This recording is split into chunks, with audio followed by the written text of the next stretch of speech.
আমাদের আজকের এই আমন্ত্রণে উপস্থিত হয়েছেন। সাংবাদিকদের সম্মানে রাজধানীর ইস্কাটনে লেডিস ক্লাবে ইফতারের আয়োজন করে বিএনপির মিডিয়া সেল। এতে অংশ নেন দলের মহাসচিব সহ সিনিয়র নেতারা।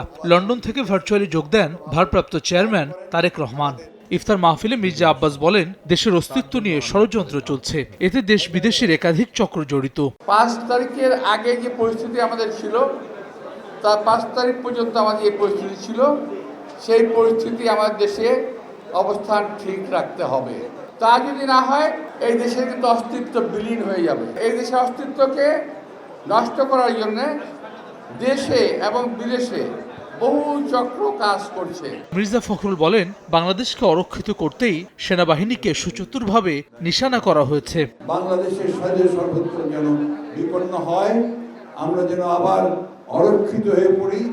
আমাদের সেই দেশপ্রেমী সেনাবাহিনী যারা দেশের প্রতিটি গুরুত্বপূর্ণ মুহূর্তে জাতির পাশে এসে দাঁড়িয়েছে, তাদেরকে আজকে আবার বিতর্কিত করার একটা হীন প্রচেষ্টা শুরু হয়েছে। তারেক রহমান বলেন, সেনাবাহিনী ও জনগণকে মুখোমুখি দাঁড় করানোর ষড়যন্ত্র চলছে। ষড়যন্ত্র রুখে দিতে সবাইকে ঐক্যবদ্ধ হওয়ার আহ্বান জানান তিনি। এই মুহূর্তে আমরা দেখতে পাচ্ছি বাংলাদেশের যে সার্বভৌমত্বিক প্রতিষ্ঠান থেকে আমরা সাধারণত দ্বিতীয় থেকে একটা বাংলাদেশ সেনাবাহিনী, সেই সেনাবাহিনীকে আমরা দেখেছি বিতর্কিত করার চেষ্টা করা হচ্ছে, জনগণের মুখোমুখি করানোর চেষ্টা করা হচ্ছে। এটি পিছনে নিশ্চয়ই কোনো ষড়যন্ত্র আছে। যে সকল বাংলাদেশের নাগরিক স্বৈরাচারকে বিদায় করানোর জন্য, নিজের গণতান্ত্রিক অধিকারকে প্রতিষ্ঠিত করার জন্য নিজের জীবনকে উৎসর্গ করেছেন, এই উৎসর্গ যেন সার্থক হয়, তার জন্য আমাদের সকলকে এক প্ল্যাটফর্মে এসে কাজ করতে হবে।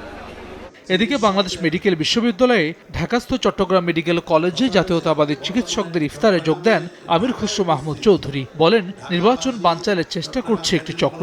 হাসিনা এক পথে গণতন্ত্র ধ্বংস করেছে, এখন আরেকটা শক্তি ভিন্ন পথে ভিন্ন চিন্তায় আগামী দিনের নির্বাচনকে বানচাল করার চেষ্টা করছে।